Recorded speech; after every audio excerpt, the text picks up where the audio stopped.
Fans all over the world are losing their fucking minds over Petr Yan's dirty ass illegal knee on Aljamain Sterling after he was kicking his ass. Now leading up to that illegal knee, which was, by the way, one of the most blatant, one of the most illegal knees that I have ever seen in my life. And as a champion throwing that, there is no excuses. What excuse could you have to throw that illegal knee? It honestly doesn't really make sense. It kind of blows my mind. But nonetheless, we're talking about it right now and getting into it. Aljamain Sterling, up to that point, he gassed out very quickly. The nerves probably got to him. He was probably shitting his pants in the change room, understandably so. And he fatigued. It was looking like the fight was going in Petr Yan's, whatever the fuck. I don't even know, Petr or Peter. What do you guys think? How do you pronounce his name? Comment below. I don't know how you do that, but let's see how that goes. But regardless, that fight, Petr Yan, whatever the fuck you want to say, he was going to finish Aljo in my opinion. Aljo looked so sloppy. He was getting out-grappled. Yan was just defending his takedowns with no effort whatsoever. It was just sloppy by Aljamain Sterling up until that knee landed, which is probably a gift from God himself or whatever you believe in. It doesn't matter because Aljamain Sterling got a gift. He got a way out of that fight. People are saying he was faking it. If you eat a knee from a Russian that close while you're grounded, I'm sure it's not going to hurt. And I'm sure you're not going to be able to continue to fight, especially if you're getting your ass kicked leading up to that point. He even says it himself. In that fourth round, he said in his interviews, yeah, man, I was getting my ass kicked in that fourth round. He made a good point also that, you know what? I wanted to continue, but if I got up and I continued and I ended up getting finished, which I probably would have, then I most likely wouldn't have got another title shot or a rematch, immediate rematch right away. Just considering how deep the bantamweight division is, I don't blame him, man. He's kind of a genius, to be honest. And I would do the same thing because you get so much more money if you get those pay-per-view points. But yeah, regardless, there's no excuse for Yan to have thrown that knee. And on the broadcast, they were saying Khabib was like, his corner told him in Russian to throw the knee. But Yan was like, no, they didn't. There's no chance. No matter what, there's no excuse for Yan to throw that knee. His reasoning for this, when he was talking to Ariel, was that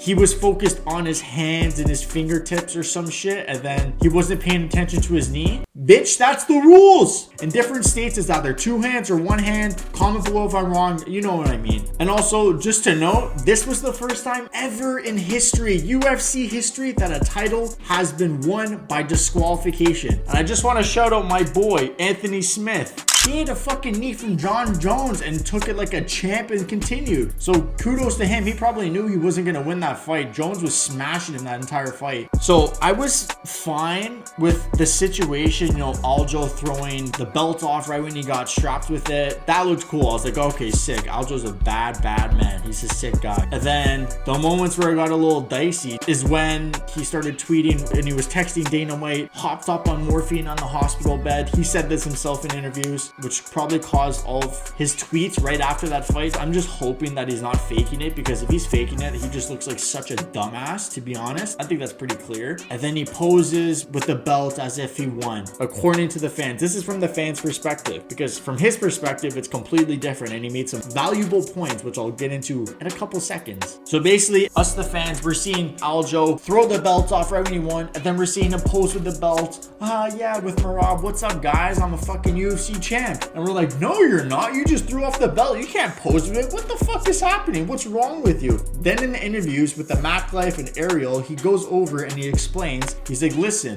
I had over 30 family members come visit me, come fly from all over parts of the world. They spent their hard-earned money on flights. They took time off work and they came here just for me. And he said in the after fight, he was obviously really down on himself, but he clearly has some amazing friends and amazing family, because in the videos that were circulating on Twitter, he did look down, and then they were encouraging him. They're like, say it, say you're UFC champ, say you're the UFC champ. If you have a problem with that, you need better friends, because those friends were picking him up while he was down when he did nothing wrong. That's a huge thing. He made such a good point. He's like, people were fucking giving me shit for getting kneed in the temple while I was grounded. And then he said he didn't even bring the belt home. He left it there. He didn't even take it with him, which is so fucking cool, I have to say, because if I had that gold, I'm wearing it to bed. I'm showering with that shit. I'm going swimming with that. I am not taking it off me. I'm getting a tattoo of that shit on my waist because I would never take it off. So yeah, it looks really bad if you don't know the context, but if you do,